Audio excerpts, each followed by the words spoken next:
Good day, good people. Welcome to another information-filled, fun-filled episode of Lessons for the Journey. I am your host, Dr. Hetheru Miller.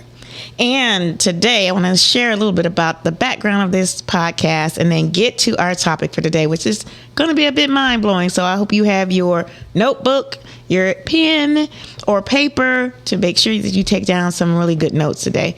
You're going to need this information as we continue to move forward throughout this year and manage our way through this retrograde. So the purpose of this podcast is to share information on women's wellness, understanding our whys, and the lessons that inspire us to take action in our own lives, in our families, and in our communities. Our topics typically focus on women's wellness, seeing through a metaphysical lens, sharing spiritual insights, highlighting journey lessons, and most of all, building healthy relationships. So I am not the only host. I am one of the 4 co-hosts to this show, and they include Ma'at Sabah, Nicole S. Miller, Jada Rains, and also, who am I moving? Mary Bayou. And so we meet here every Friday at noon to share these lessons for the journey and our insights to help encourage and motivate and inspire you to take action. And so some of the things that we offer you is deep thought, provoking conversations on self-discovery and personal growth. Our host of special guests, either on location or some questions that we pose to you as the audience. And then lastly, a powerful blend of spiritual, metaphysical, and wellness tools and strategies to help you elevate your mind, body, and spirit. Our show is produced by Chantel Mosley of Podcastic Studios. And again, our co-host, who we will see who's going to join us today. We've had Mercury in retrograde in our co-host network as well. So if you're here because you're supposed to be. If you're seeking clarity, healing, or personal empowerment, this is definitely the podcast for you. So tune in, lock in, engage, and transform, because you are about to get a mouthful, thoughtful of information today. So let's jump right into our topic, which is de-stressing and thriving during the midst of chaos. Really a significant space to be in. So we always talk about how we are seeking peace and how we are trying to stay balanced or stay centered. But what do you do when you are already in the state of chaos? And that could be in your mind, in your thoughts, in your situation, in your finances, in your family, in your relationships. Chaos is a motivator.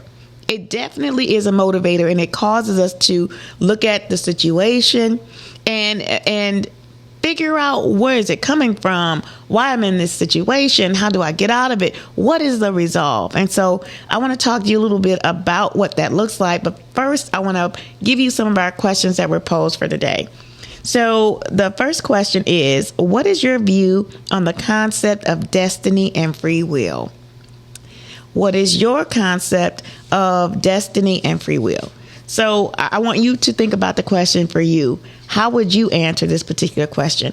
Do you see destiny and free will as the same, or do you see it as different? And so I'm going to answer the question for me. So the concept of destiny for me really means that, one, that my steps are ordered. Now, the order of those steps may not be clear, but the fact that something is destined to happen. So what I am here to do, I think of that as my destiny. So what I'm here to do and how I get to that point, whatever my motivations are, whatever the things that are shaping me to be prepared for those moments, that I do believe that destiny, I think that is part of destiny, but I think destiny is embedded in purpose.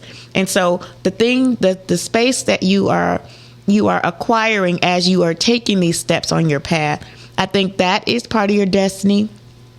I think that the circumstances, the situations and the circumstances are also part of your destiny. Now, I do also believe that there is a long way around and a short way. I don't believe there's a wrong way. I think whatever journey that we're taking, we're meant to have that journey. So I think we do have some level, when this is where I think about free will, I think there is some level of choice. I see free will as having a choice. So I believe that I have a choice in whether I take the long way or the short way, but not what my ultimate goal or purpose is. I think that's what's destined or predestined. So that is already established when I was birthed into this world, what I'm here to do. And so, again, if that takes the long way or the short way, and I choose to take the long way or the short way. And when I mean long and short way, I mean that maybe someone has given me insight and wisdom and the tools and the knowledge to manage the short way. But because I did not heed the warnings, because I didn't listen, because I didn't recognize wisdom when I saw it or heard it, I took the long way around. And there are plenty of places in my life where I've done that. But as I've gotten older, I realized that the wisdom of others can also be my short way around. And I'm very, very interested in hearing the wisdom of others, which is much of the reason why I'm sharing it with you. And our co-hosts come to talk about our lessons to help you find the short way versus the long way around. So the less, not just the less time, but the less circumstances of hurt, harm, and pain, because those are also the motivators that get us to act. And so we don't want you to have the hurt, harm, and pain in order to get to your destiny. So thank you. I hope you have considered your answer for that question, as well as listened to a little bit of what I had to share. So I want to start this conversation with looking at chaos and kind of the meaning of chaos. So when I looked up chaos, it described it as disorder, confusion, and discord. It says chaos can be represented in the body, the thoughts, and or in your daily affairs. It sometimes is a result of the need to elevate and grow, to address unanswered questions, and the need of change. But it also brings to surface some of the issues that force us to take action. And so I'm sure we can think of lots of, what comes to my mind when I think about chaos? I think about storms. I think about like the major storms that we've had, tornadoes, hurricanes, wildfires. Like these are all forms of chaos. But what is it telling us? And how are we listening to what the wisdom of the chaos, what's surrounding us, is telling us when we are in the center of it? And I like to think of us as often being in the eye of the storm, meaning that we're at the center of it and we have an opportunity to see all the way around it if you're looking and if you're listening. And so when we hear and we see chaos around us, there is always a center of it. Can you find the center? Can you stand in the center and have real perspective? Can you pull information from what you see and what you feel and what people are sharing with you? Can you feel that? And if you can feel that, can you take it and apply it? And then kind of move through that system until that system runs its course. And sometimes it takes longer than others. Sometimes it's something that is a quick turnaround. A tornado often has a quick impact, and it just leaves the devastation in its wake. So sometimes chaos can also leave devastation in its wake. But what do you do and what do you learn from it? In all of these situations, one of the things that we must do is get understanding. And so my prayer for you is that some understanding comes out of the words I share with you, some knowledge, some tools, and some direction as to what to do if you are right now in the midst of your own chaos. I want to also remind our listeners that we are in a Mercury retrograde. And for those of you who do not know that or know what it means, it really is an opportunity for deeper reflection. But it's also going to cause you to take action. Mercury retrogrades require action. The first action that you have to take is a deep breath, exercise patience, and then beyond that to exercise understanding. If you are in the midst of something, it affects us in our interpersonal communication, so how we speak to one another.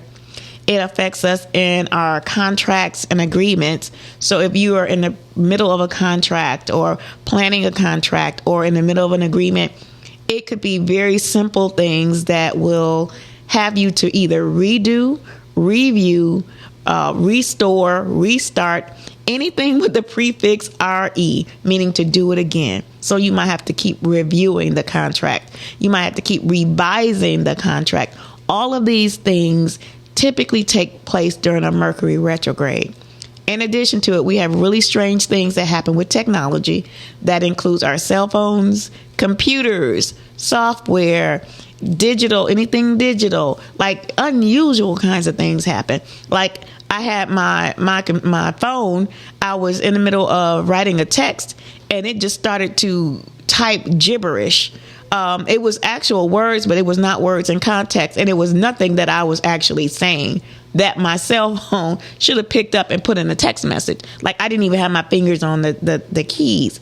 And it was just going, typing words. And luckily, I had to shut my phone off to get it to restart. There's that RE prefix. I had to restart my phone to get my screen from being unfrozen and typing some random words that I wasn't saying. So it was a bit unusual. I had a PowerPoint presentation for a workshop, and my complete presentation just disappeared.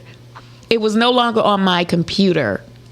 So, what did I have to do? I had to redo it. But because I know that I'm in retrograde, and a Mercury retrograde in particular, I had to just take a deep breath, because what it caused me to do was to revise it and put in new information that I didn't have in the initial one. So it worked out.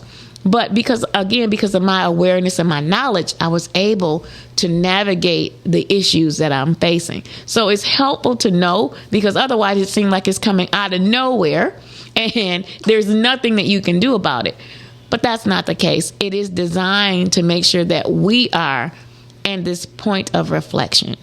So connect retrograde with reflection. You're going to face it in some space, whatever that is in a conversation. It's going to require you to pause, to reset, and to think on some level. And so don't be surprised between now and still we have almost another week of the retrograde. I want to say it's to the 7th. Was it to the 7th? Right. To the 7th of April. So there is some time. So just take a deep breath, take a step back. Do not take things personal. Do not take what people may say. Do not take it personal. Take a deep breath and remember, that's that RE prefix. Remember that you are in a Mercury retrograde. And so be quick to apologize. Be quick to apologize, because you are the one that has the knowledge and the information now. Okay, so I hope that helps to free you from some of the things you may have been experiencing these last few weeks and will through the next week. So just put that at the top of your head. So our topic today, again, is de-stressing techniques, and we're talking about thriving in the midst of chaos. So we kind of went through a process of defining what chaos is, but let's look at it from, I always like to look from a spiritual and metaphysical lens. So that means I want to look deeper beneath the surface. It means I want to change my lens from the spirit being that I am and looking at things from that point of view versus the physical being that I am and looking at everything on the surface. Okay. So for spiritual and metaphysical stress relief, here are a few common activities to consider.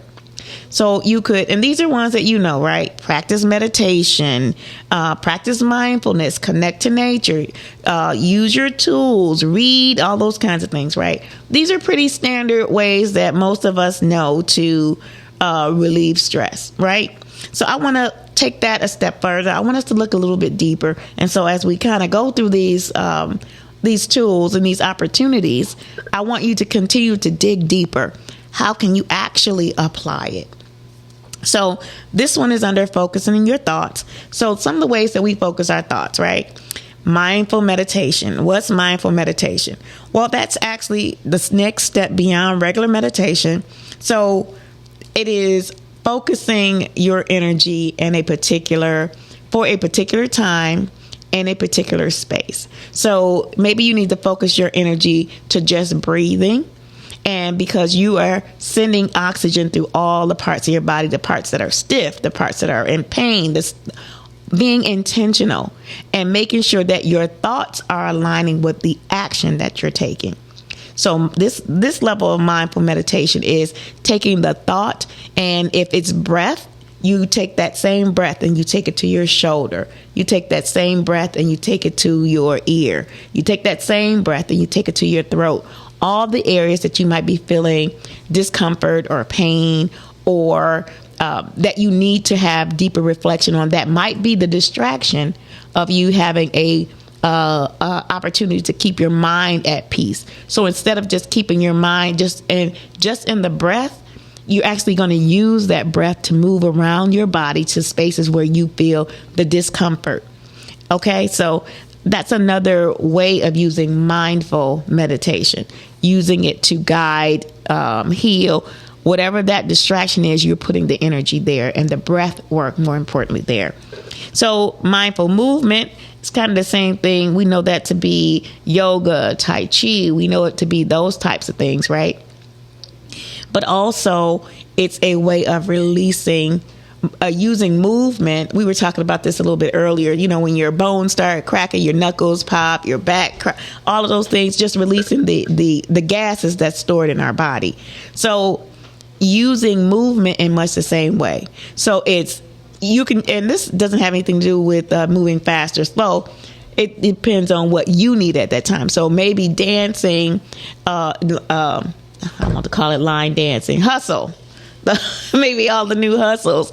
That's part of how you use your movement. It doesn't have to be, it can be more formal, but it can be also what you do on your own. You could do a lesson, but you're focusing. The difference is that you're actually not just focusing on the dance routine, but you're focusing on the movement. What's actually moving, how you moving your elbows, how you moving your shoulders, how are you moving your knees and your ankles and your feet and your toe, like being mindful and aware that these different parts of your body are being moved around and being stretched and being used.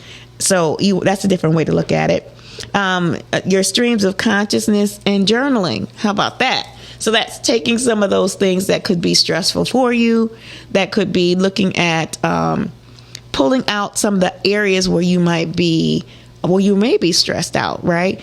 Writing those things down, taking it from the physical feeling and adding that to the paper so that you can better see possible solutions. So sometimes when you write it down and you get it out of your head, you have more bandwidth to look at solutions or apply new solutions. And so when we talk about connecting with nature, we know that some of that connection could be just spending time, right? And so it says walking in the woods, listening to the ocean, or simply sitting outside can be incredibly grounding and stress reducing. And we know that to be true. That, that time spent, for me, I do the grounding. That means I'm going outside with my shoes and socks off. That means my feet and the ground are one. That means I feel the coolness of the earth or the warmth of the earth underneath my feet. That is, for me, the lowest point of my body. And so to feel that up under my feet, it does connect us to reflexology, because the bottom of our feet is also connected to multiple organs in our body, which I think is so super amazing. Like, we don't really give the type of thought to our feet and the connection between our feet and the different surfaces that we touch. Most of us wear shoes most of the time. So that means we're always disconnected from the source. We're disconnected from the earth. We're disconnected from nature. So when you're feeling stressed or chaos and you need to connect with earth and you need to do it quickly, take off your shoes and socks and connect direct to nature. And it does work. It has the healing properties if you can allow yourself to receive it. Our earth is such an amazing part of our ecosystem that we don't often take the type of advantage that we should or we could, especially in the midst of chaos. So that means when your mind may be full of thoughts, or your situation might be full of thoughts, you may need an out. You may need a pause. You may need a reset. And that is the best place to do it, because what we give nature back is our attention. what we get to take is its healing properties. So we work together. It's a reciprocal process. Nature needs our touch just like we do. So don't be afraid to spend time in nature. Another one that they suggest is sensory experiences. Sensory experiences. So I just talked about one, which is the touch. A lot of people like to go near the water. There's some reasons why you're drawn by the water, but that's another show. So some people like to watch the sunset, or for me, I love bird watching and birds, ants, and bees. They are by far my favorite systems in our ecosystem.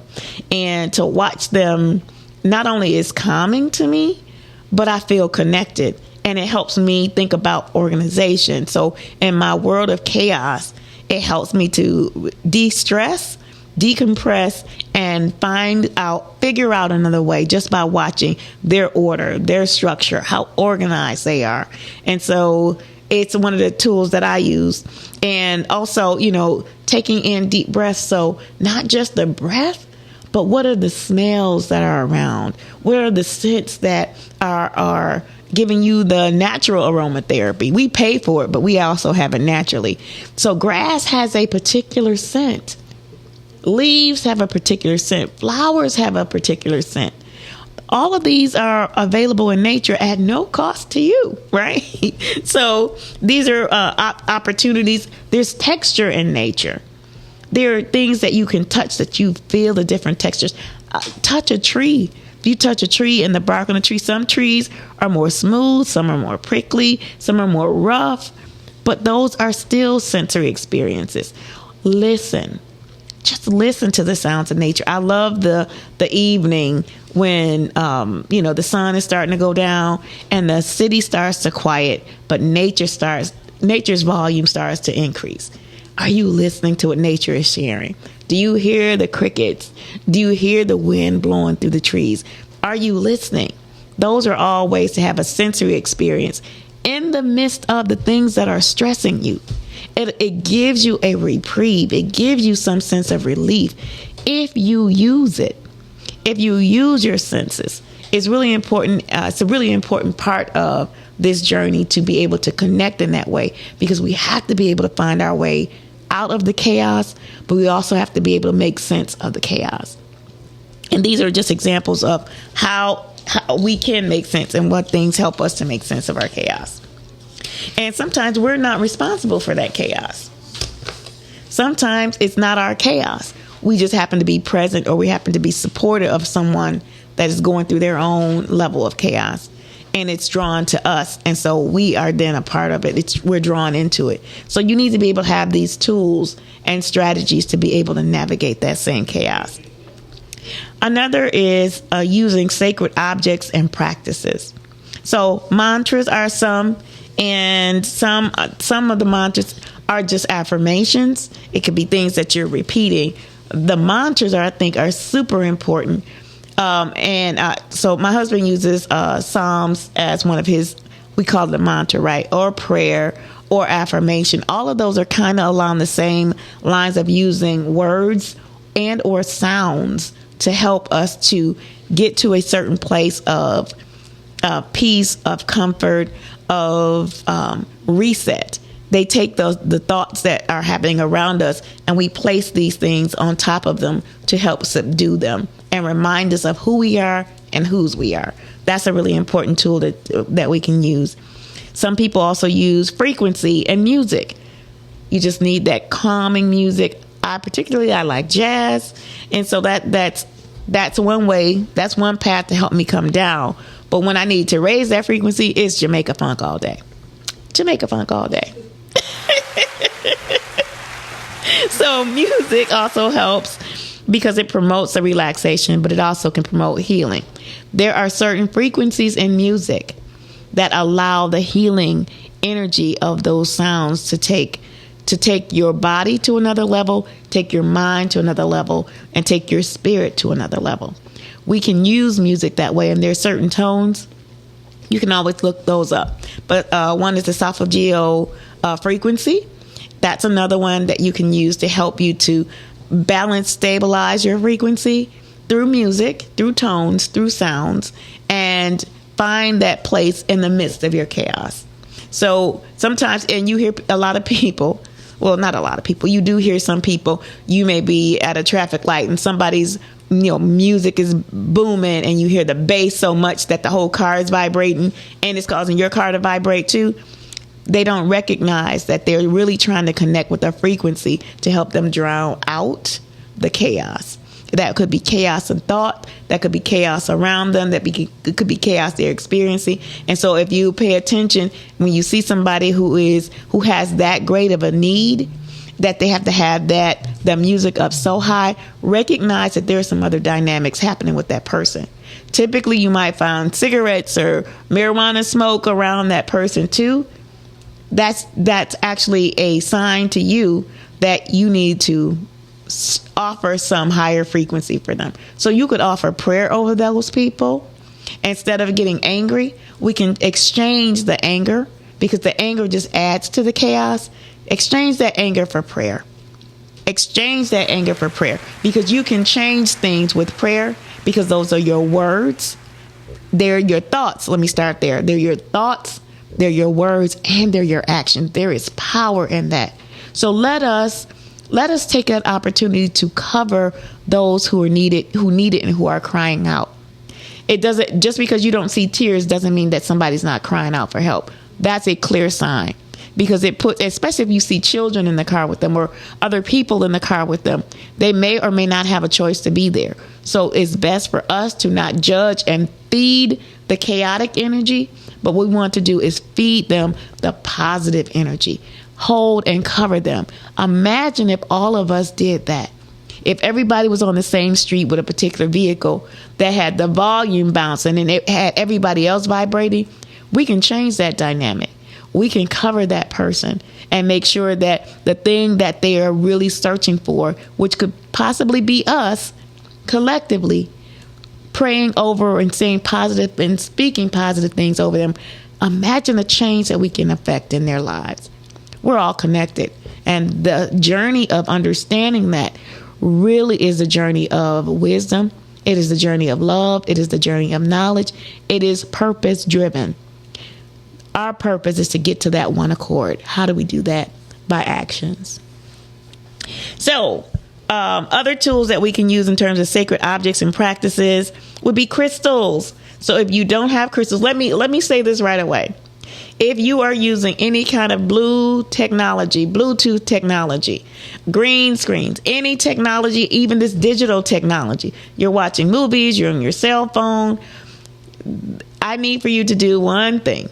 I need for you to have in your collection, if you're listening to Bluetooth, using GPS, all of those things in your car, I need for you to have a rose quartz crystal or a clear quartz crystal. Anywhere where you have technology, you should also have those crystals, because it absorbs it. It takes the radiation, because these are radiated waves, just so you know. It takes those things away from your body. It deflects them from your body and absorbs them in the crystals. So and I want men to know this too, especially carrying cell phones in your pocket. What's the organs closest to your pocket? Exactly. If you're going to carry it in your pocket, you also need to carry your crystal in your pocket. It's best not to have your cell phones or any of those digital Bluetooth devices anywhere near your vital organs. Nowhere near your vital organs.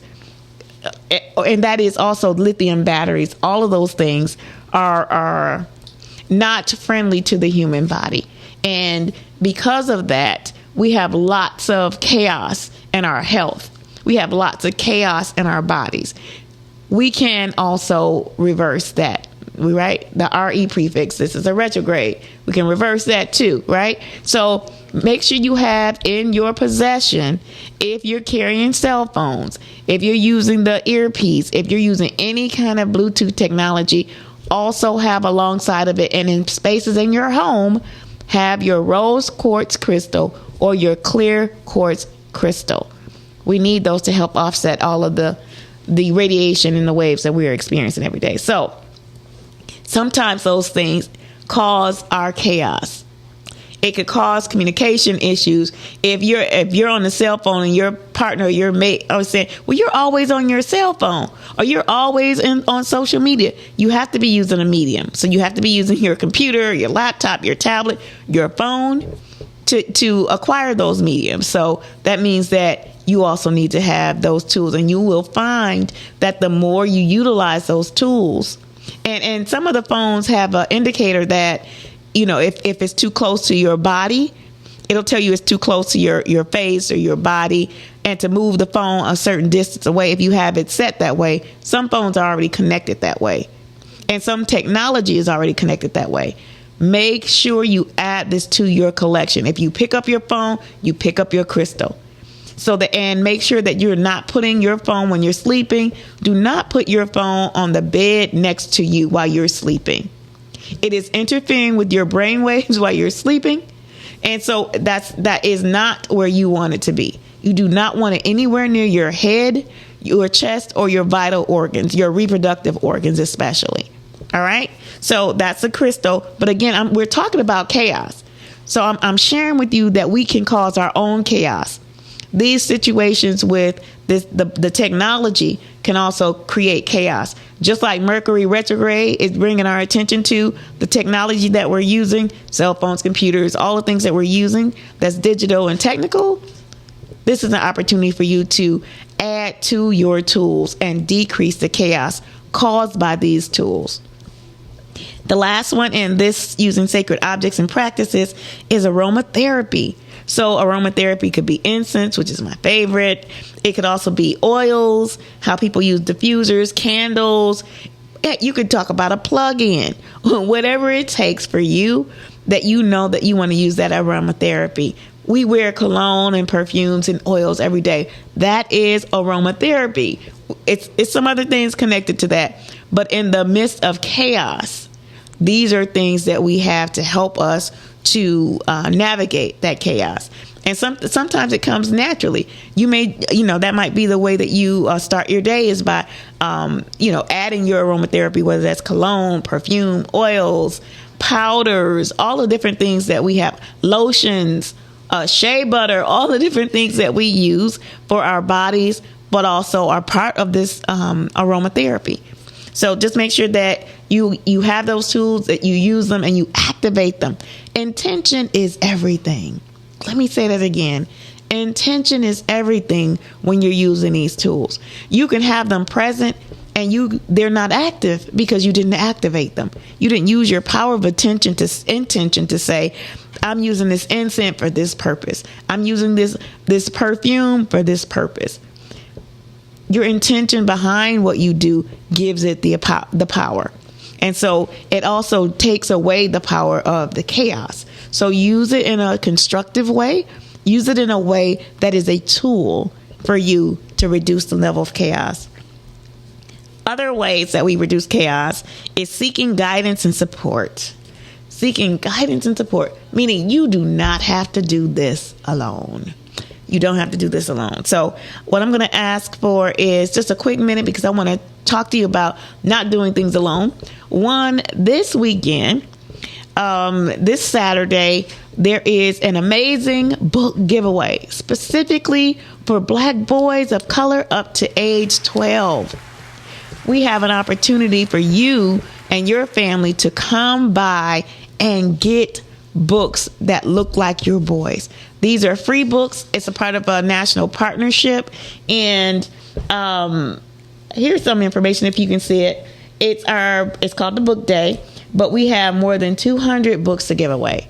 More than 200 books to give away. Well, let me tell you where you go. So between the hours of 11 and 1 p.m., we need for you to show up with your families, bring the boys, have a photo op with some of the men that were volunteering. These are men, husbands, and fathers of our community who have enough care for you to want you to be connected, to want you to see yourself in the books, to want you to know that they care. And that's one of the amazing opportunities of the men that are supporting Encourage Me I'm Young, Good Fathers Only, and a number of other organizations. There are men who are organized. There are men who care. And there are men who are pouring back into their community. So if nothing else, come and support them. Show up, come and support them, because they're giving up their time. They're giving up their resources for us as a community. So this is the address. I'm going to give you this address. I need for you to listen very carefully. The location is between 8 and 9 Mile off of Telegraph Road. It is behind the Habitat Restore. So I'm going to give you the address for the Habitat Restore, because I want you to, once you pull in, it tells you to park in the back. When you go to the back of the parking lot, you will see the buildings where those books will be delivered. So I'm going to give you 2 addresses. The first one is 22110 Telegraph. 22110 Telegraph. You will go into that Habitat Restore parking lot, and you will keep all the way to the back till you find the location, which is 22114. 22114. And there will be signs available, so you'll be able to find your way. But find us, join us, get your book copies for your boys, for your sons, grandsons. If you're a teacher, come get some for the boys in your classroom. We need to make sure our boys are seeing themselves and seeing their value, just like our boys, men, husbands, and fathers. So thank you for that. I want to go a little bit further, and then we'll circle back around, because I'm going to tell you about a really, really exciting event coming up for women. So this is still seeking guidance and support. When you're seeking spiritual guidance, not just any guidance, but spiritual guidance, we're talking about reaching out to a mentor, even a trusted friend, your faith community, professional support, and guidance. So when you need somebody to talk to because you are in the midst of your chaos and you don't know where to go, if you don't have that personal network, then also you can be connected. So one of our partners is CNS Healthcare. CNS Healthcare. You can look up there, have an 800 number. You can do, I think their number is 741-741. You text that, and you can also reach their information line and get connected, get plugged in. If you have insurance, it's there for you. If you don't have insurance, it's there for you. So they're a pillar in our community, and we want to take advantage of the resources that are available to help us navigate our chaos. So this is one I think is a one that more and more people are looking at and interested in, but having a spiritual reading. When was the last time or the first time you've had a spiritual reading? And kind of what that means is it comes in the form of people who have gifts and insights, people who interpret dreams. That's another way of getting a reading. People who, or if you haven't had your natal chart created, then you need to get a copy of your natal chart. You need to know what that is. Basically, it is a snapshot of your personality. It's a confirmation of things that you are, the potential that you have, and what you can become. So that natal chart becomes really important, especially if your chaos is that you've just lost your way. You don't recall what your gifts or abilities are. You don't know what you bring to the world. Your natal chart will help you navigate that information. It'll confirm some things for you, but it will also help you navigate the chaos of your purpose and why you're here. It's a very important tool to have. You can get your North Node reading. That means the snapshot of the heavens when you were born is your natal chart. One of the elements that comes out of your natal chart, you talk about your sun sign, that comes out of your natal chart. You talk about, when we talk about your personality, aspects of that is out of your natal chart. So when we look at your sun sign, that's about your personality. Your North Node is about what you are here to do and what you're here to learn this lifetime. All of those are really important dynamics. So how comfortable you are with getting that information or even getting a reading. And it's done in different forms. Some people may use cards. Some people may use stones and bones and all kinds of ways to have a reading. But having one is another option.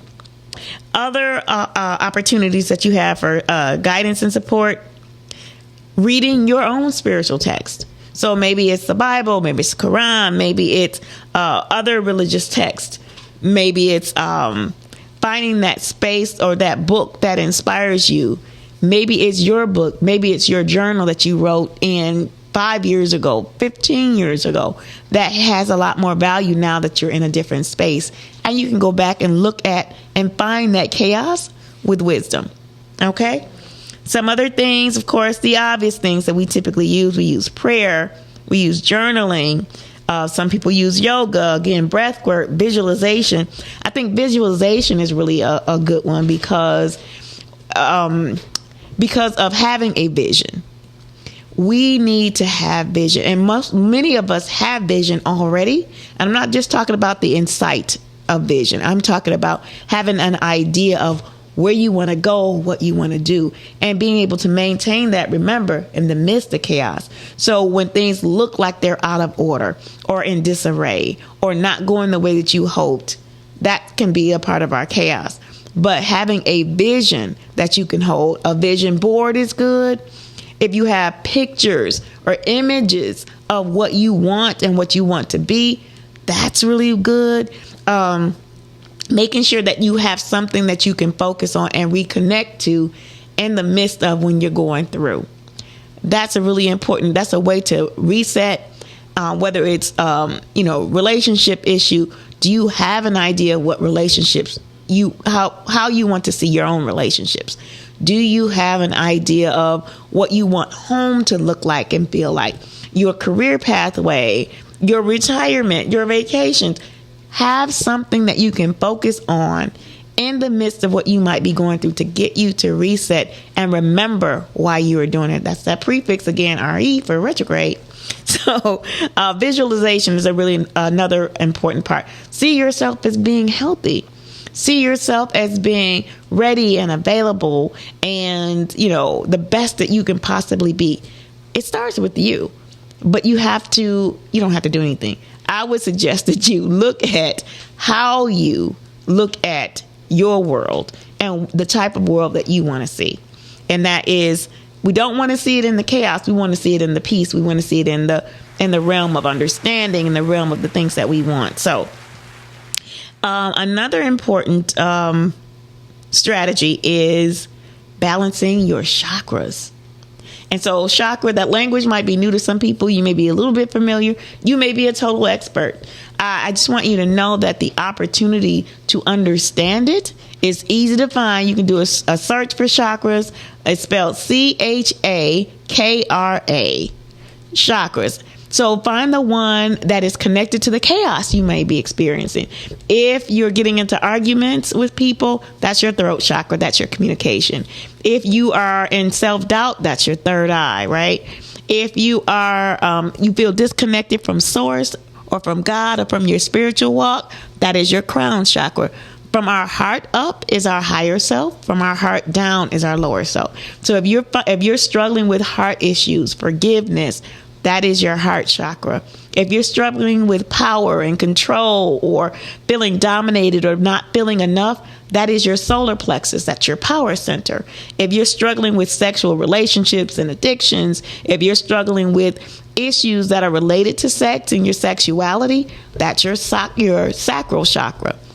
And the last one is your root chakra. If you're struggling with basic needs, just feeling loved, having a place to stay that you feel safe, having, the proper diet and food that you need to eat, feeling like you are making a difference and you're feeling committed to something or someone, all of that is basic needs. That's our lower chakra. So the chakra systems are very important, and you can recognize when there's chaos in your systems based on what you're experiencing, either the lack of or over inundated with a particular thing. So if you're having lots of arguments, well, one, we know that we're in a retrograde, and because communication is one of those issues, it may be connected to the retrograde. So that has been maybe 2 weeks behind us and another week in front of us. So the retrograde typically lasts around 4 weeks. And so if you've been in this space for 4 weeks, you've been in a funk for 4 weeks, it could be connected to this whole Mercury retrograde, but it could also be connected to your chakras that either of them could be blocked. So again, if you're having, I'm just going to go through this really quickly again. If you're having relationship issues, If you're having love issues, if you are holding anxiety, if you're holding grudges against people, if you're unforgiving, that is your heart chakra all day long. You need to have some work done there. That means you need to be aware first that that's what's happening to you, and then look up the information about chakras. There's lots of information to help you navigate them, but at least to start and have a different approach to where you are in chaos and what chaos is operating around you. If you're arguing a lot, if you're fussing and fighting, if you're feeling that struggle, that is your throat chakra. That means you need more work there. If you are, or even if you are having writer's block, that also would be in your throat chakra. So all of those types of dynamics, if you are having a hard time writing grants or all of that, it's all in your throat chakra. That means that's where your work needs to be done. Or if you're getting rejected about things, that's another space to have that, do that work in your throat chakra. Your third eye is about your intuition, your thoughts. If you're having more headaches than normal, this is your third eye. This is where you need more work. If you're having more issues with trusting yourself, self-doubt, that's part of your chaos, then that's where you need to do more of your work in your third eye.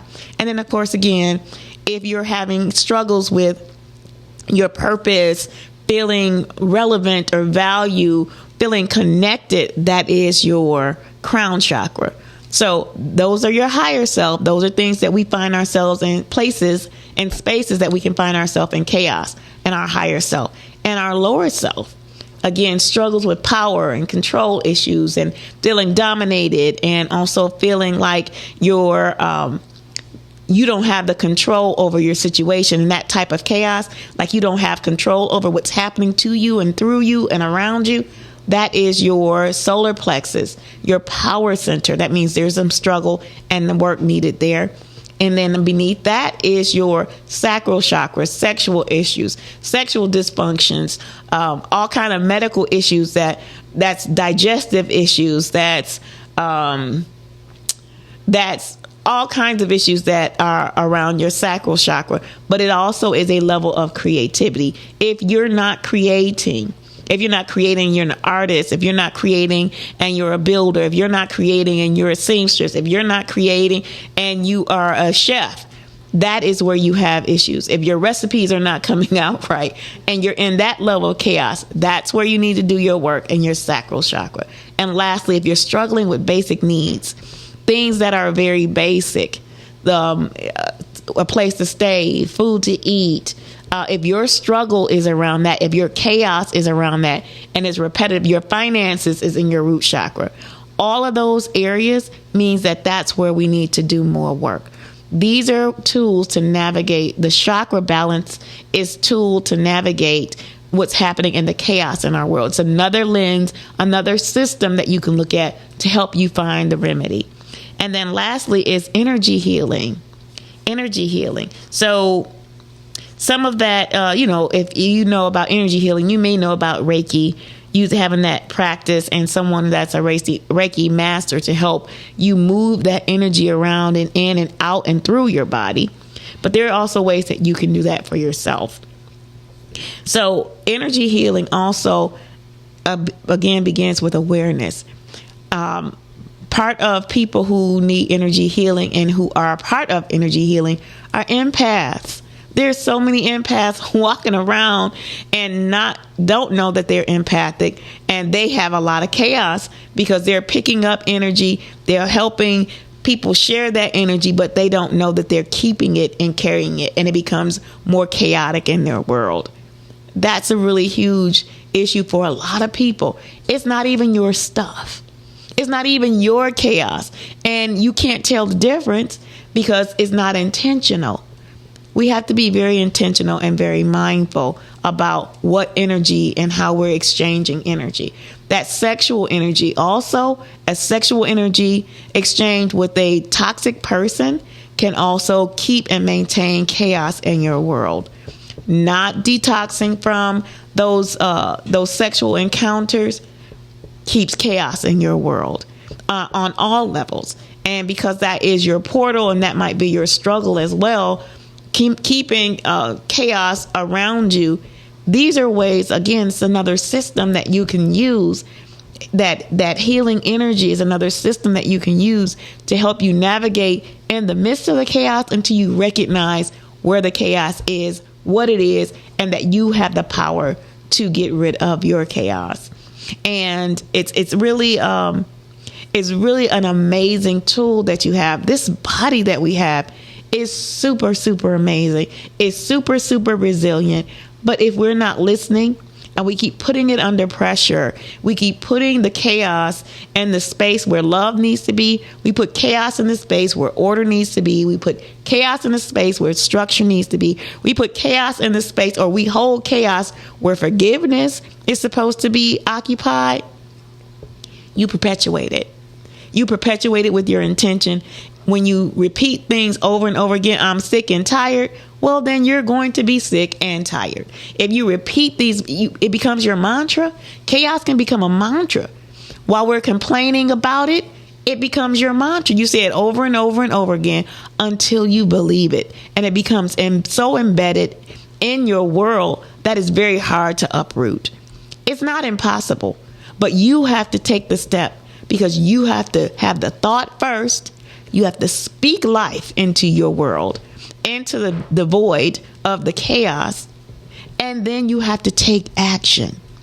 All of these are about thought, word, and action, and it's in your hands. And so I'm just going to answer one last question before we go.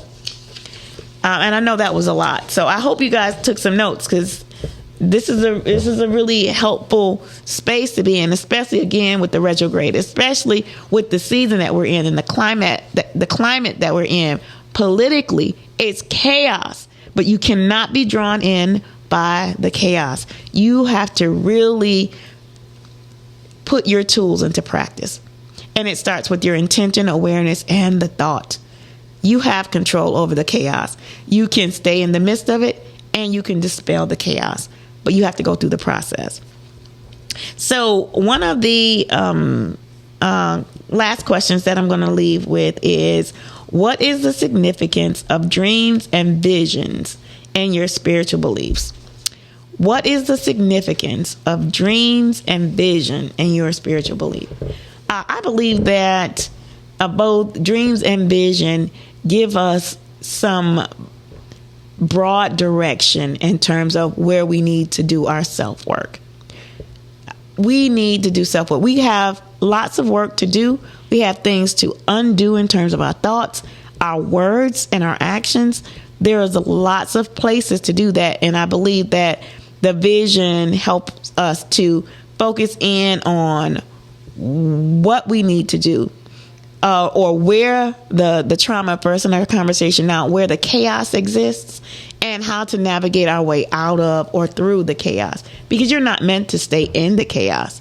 We have all these situations that keep rolling, and the healing process of that needs to happen. So, and again, because the mind, our source, God, is so amazing to create our bodies in the way that it can adjust and it's resilient. It can our thoughts regenerate. That's how amazing our bodies are. Our thoughts regenerate. Some of that information spills over into our dreamscape, the dream world. Some of that information spills over into vision. There's a difference between dream and vision.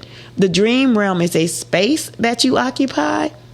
The vision is a image that you receive. So you can receive that image, and there's always a message in it. There's always the wisdom in those messages. So, and whether that's a dream message, and everything is in a dream, everything is not what it seems to be.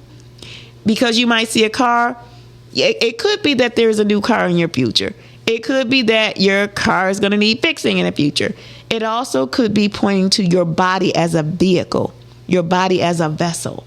So be mindful that something, just because it appears in your dream and it appears to be one way, that's why you have people who have a gift of interpreting dreams to help you to navigate what the meaning or the deeper meanings may be for you. So utilize your resources. It's another reason why we have to be connected. all that we do, all that we can do, is because we are energetically connected to one another. I just want to go ahead and close out today and just remind you that even though you may be stressed and you may be in the midst of chaos, there are tools that you can do to de-stress and to help you dispel the chaos. Put things in order. And here's one last tip. Here's one last tip for physical chaos, especially in your home or in your vehicle. Clean it out. Clean out all corners in your home. If you go home now and you look at all four corners of every room and there's something in it, you are in the midst of chaos and have probably become so desensitized to your chaos. It's still happening around you. You still feel it, but you no longer see it. Pull everything out of the corners and put it in the center of the room and start to sort it out. All things out of all corners in all rooms, especially the spaces that you most occupy, but all corners of every room. It will change the frequency of the spaces that you're occupying. It helps you to navigate the chaos. It pulls it from hiding in your corners, because the corners of your home are also the corners of your mind, and that's where these things hide. So I am Dr. Hetheru. I am a personal change coach with Your Inspired Journey, and this has been Lessons for the Journey. You can reach out to me at www.yourinspiredjourney.com. You can also join me next Friday at our How to Walk in Heels. It's an event for ladies. It's going to be lots of fun. So margaritas are the drink of choice. However, I always have non-alcoholic beverages because I don't drink. So we have some refreshments, we have music, but it's going to be an amazing time. It's going to be at the same space that you're going to pick up books this Saturday, next Friday on April the 4th. So hopefully you'll be able to make it. Go to the website, get your tickets before it's too late. Make sure you get your tickets by next week. Tickets are $35. It is going to be an evening of fun. If you love heels like I do, but it doesn't require you to wear heels or bring them, just come. Enjoy the shoe statements that you're making when you're there. Okay? Looking forward to seeing you there. Looking forward to seeing you next Friday here on Lessons for the Journey. You can reach out to me at 313-759-7855. Stay clear.